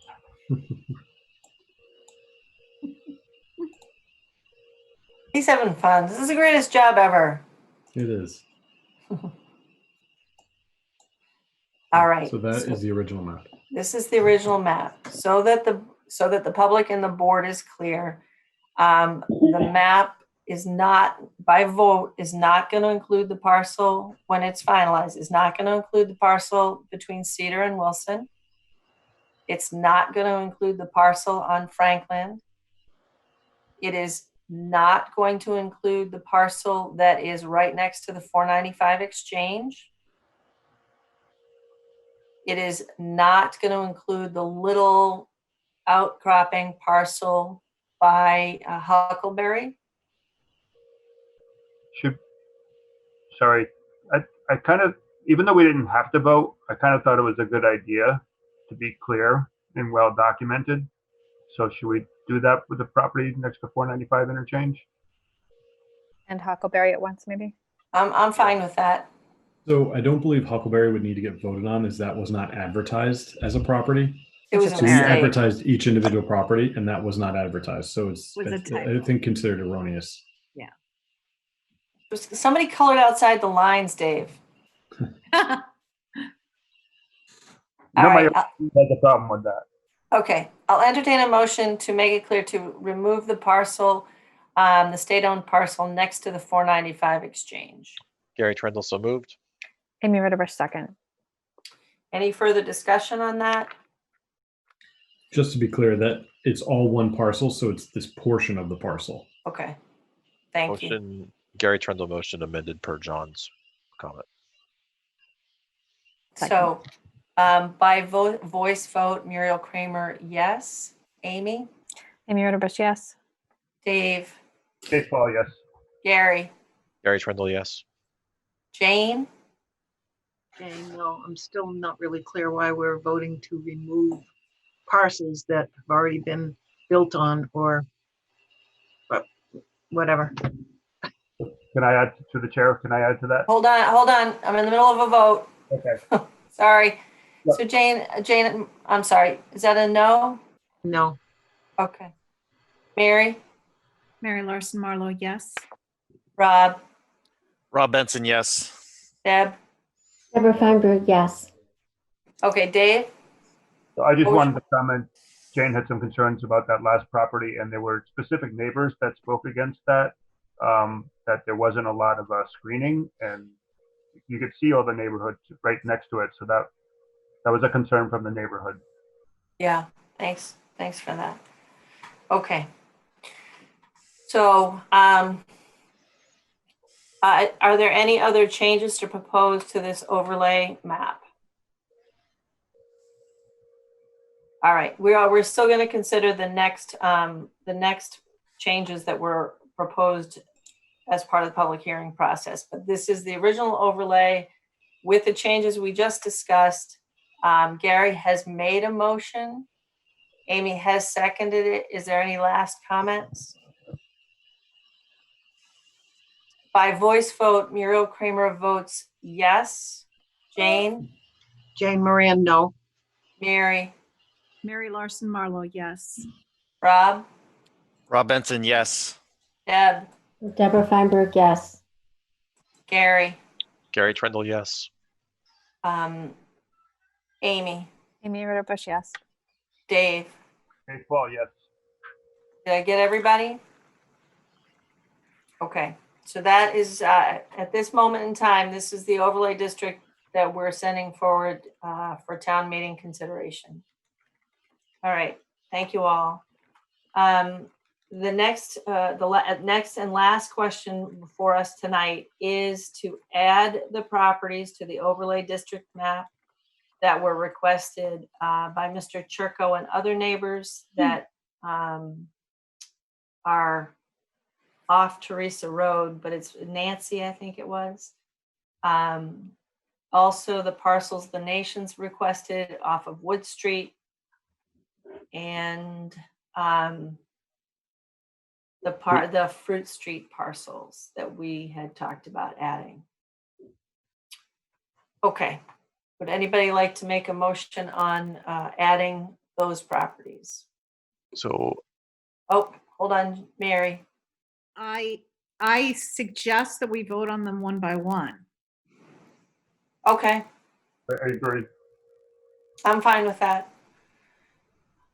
So Gary, do you want to take the lead on motions? so I move to add the Churko property on Nancy Lane to the zoning overlay proposal. Is that together with another owner's property? There's two different parcels there, so in the spirit of, One at a time? yeah, Well, they're both called off Teresa Road. they are, but Did we they're, say the two off Teresa Road parcels? Or The Churko Dennehy properties. is anyone, sorry, Madam Chair, is anyone against voting on those two together? No, I just want to make a comment. I think we should vote by owner. So if those are owned by the same person. They're not. they're not, yeah. Yeah. Okay, go ahead, Gary. Good luck. So I move to add the Churko property on Nancy Lane to the proposed solar overlay. Okay, Amy Ritterbush, second. Okay, any discussion? Would it- Madam Chair, would Yeah. it help if I read out the parcel IDs? Or Sure. the map block and lot numbers? Yep, Let me pull those up. thank you. I was actually trying not to create more work. I thought they were the same owner, and I thought that we could do with the Nation property altogether as well. We applaud So- your intent, Dave. I did. Time for So me to the go. larger parcel. Let me. Oh. I don't know why I'm. It's in the meeting packet, John. It is, I have it no, right here. I've got it. I stopped sharing for some reason. I don't know why. Oh, there we go. Okay, so let me pull this back up. So it's this property is R23 1020. And then the other piece, which is this straight property right here Yep. is R30 20 0.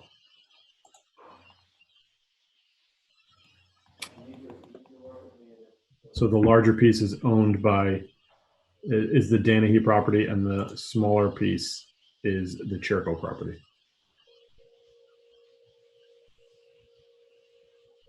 Okay, so we have a motion and a second to add the larger property that is. No, No? sorry. The motion was for the smaller property, which is the Okay, Churco perfect. property. The Churco property, thank you. The smaller piece of property there. R30 20 0. Correct. Okay. And Amy has seconded it. By voice vote, Muriel Kramer is no. Mary? Mary Larson Marlowe, no. Deb? Deborah Feinberg, no. Gary? Gary Trendle, no. Jane? Jane Moran, yes. Dave? Dave Paul, no. Amy? Amy Ritterbush, no. Rob? Rob Benson, no. I think I got everybody. Okay, go ahead, Gary. All right, I move to add the Haney property, which I didn't write down the number, John. It was It's R23 1020.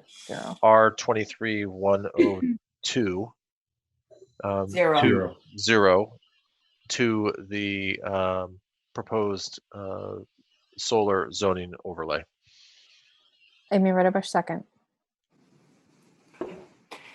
By voice vote, Muriel Kramer, no. Rob? Rob Benson, no. Amy? Amy Ritterbush, no. Dave? Dave Paul, no. Jane? Jane Moran, yes. Gary? Gary Trendle, no. Deb? Deborah Feinberg, no. I think, did I get everybody? Mary Larson Marlowe. Sorry, Mary. Okay. Mary Larson Marlowe, no. Did I miss anybody else? Okay.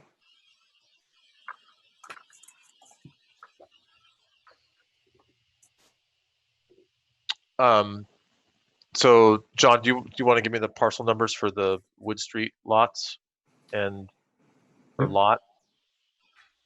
So starting There's from 3 of them. Yeah, but Yeah, I'm so- wondering, since these are the same owner, that if we can group these together. So starting from the top, this one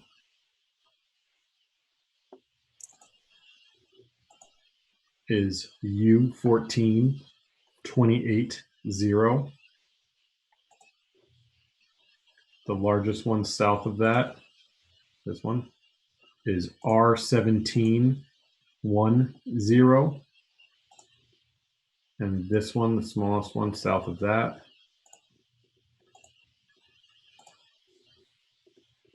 is R17 30.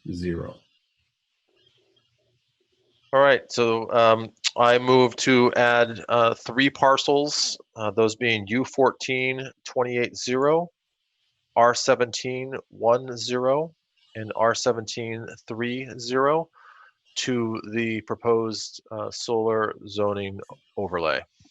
Amy Ritterbush, second. Unless there's further discussion, Sorry, Dave? to the chair. Yep. Dave, what's the large property to the right? Why is that highlighted? 495? 495. Oh, okay, got it. Thank you. So it's not showing 495? It's not. Thank you. Okay, by voice vote, Muriel Kramer, no. Dave? Dave Paul, no. Gary? Gary Trendle, no. Amy? Amy Ritterbush, no. Jane? Jane Moran, yes. Mary? Mary Larson Marlowe, no. Rob? Rob Benson, no. Deb? Deborah Feinberg, no. All right, I think I got everybody. Last one, Yeah. Gary. John, do you want to give us the parcels for Fruit Street? Sure. So zooming in. So this is kind of a wonky one. This parcel and this parcel are the same parcel. And then this parcel is all one parcel. So that is, they are, Can you, sorry. should do that one again? Yep. Sorry. So it's this parcel and this parcel are one. Okay. And this parcel going down into here is a separate one. And this larger parcel, the second one, also has a ridge back here that follows the waterway. Hmm. So the first one that's split in two is 66 Fruit Street, and that's U3 13-0. And the second one is 66B Fruit Street, and that is R6 80. All right, so I'll move to add the following parcels to the solar zoning overlay. Those would be U3 13-0 and R6 80. Amy Ritterbusch, second. Is there any discussion? So we actually haven't discussed these too much in the past. So I think I'm inclined to add these since we had not gotten objections from neighbors and the town owns them. Anybody else? Yes, Gail, if I can be recognized. Yeah. So I would suggest that we do not add these for a couple of reasons. One is there are neighbors that live along Fruit Street that would be able to see the development here. If you know the landscape for Fruit Street, there's a pond there and there's a meadow. So basically all those individual neighbors, I don't know if you're familiar with the Pratt House and others around there, but you would be able to see those panels. And in addition to that, Fruit Street is a scenic road. So I kind of think that kind of defeats the purpose of it. Okay. I do think also that there is a mechanism for the town to pursue making the change if they want to. You know, well, first of all, we have a mechanism anyway in place, but I think that that it would be more fluid for the town if they wanted to do it.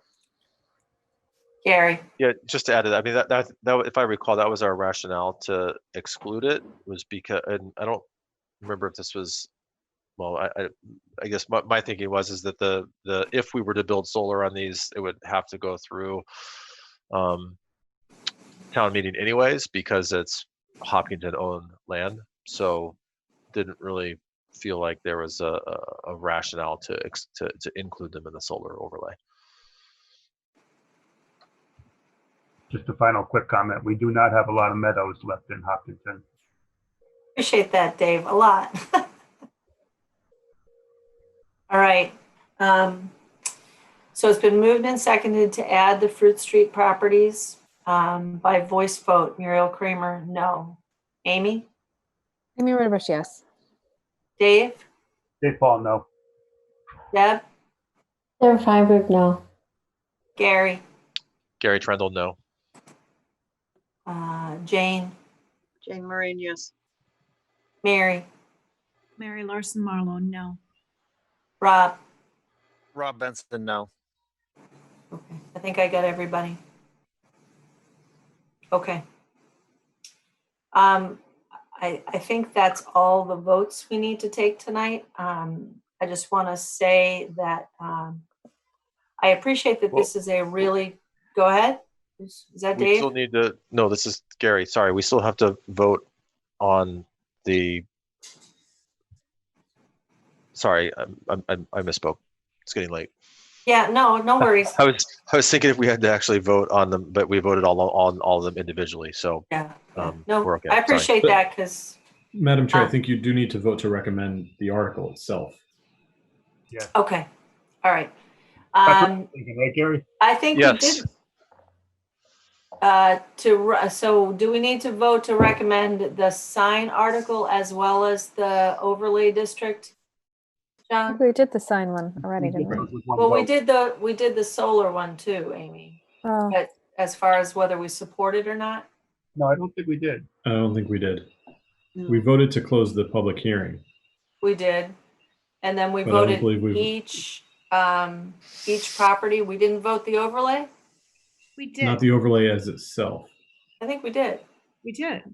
Steph, Can do we you have a ask vote for Stephanie? that? Stephanie, do you have the votes for the overlay? Before we started adding potential ones, I thought so. we voted for the whole map. Yeah, it looks that, yeah. Close I all. believe we did. I missed that then. You gotta stop napping during these meetings. We did vote that, but I kind of didn't think that was the final vote because we made individual votes after that. yeah, I wrote down a count. So I think we did vote to create a solar overlay district, and later we voted which parcels would be in it, Yeah. I'm good with or, that. or to recommend the creation of. Obviously, town meeting will decide. Okay. If Steph has a recorded vote, that's That's all we the need. proof we need. Okay. I know that we recommended the articles for the signs. And then I have that Amy moved to remove the Franklin. It looked like we went right into removing articles or removing parcels, sorry. Yep. Keep going. Oh, Keep going. okay. Oh, sorry. Keep going. We went down and then Mr. Trundle moved to recommend the proposed map for the town meeting. Okay. And so you That's have to not, vote. that's not the article. So should we just revote it to make sure it's Yeah, clear? we just voted. Okay, so I will entertain a motion to move the article to create a commercial solar photovoltaic overlay district and amend the zoning map in the ways that we discussed and voted for town meeting, for approval at town meeting. Gary Trindle, so moved. Amy Roberts, second. By voice vote, Muriel Kramer is a yes. Jane? Jane Moran, no. Gary? Sorry, was that Mary or Gary? Gary? Gary Trindle, yes. Dave? Baseball, yes. Mary? Mary Larson Marlowe, yes. Amy? Amy Roberts, yes. Rob? Rob Benson, yes. Deb? Deborah Feinberg, yes. Okay, so we have the votes that we need on everything? We're clear? Okay. The articles. I just want to say that I get and recognize that this is, and I think we all recognize that this is going to be a lift at town meeting. And the voters get to weigh in on it and get to make their call, and I embrace every bit of that part of the process. But I do think it makes sense, as it does for all of our zoning articles, to make sure that we're prepared.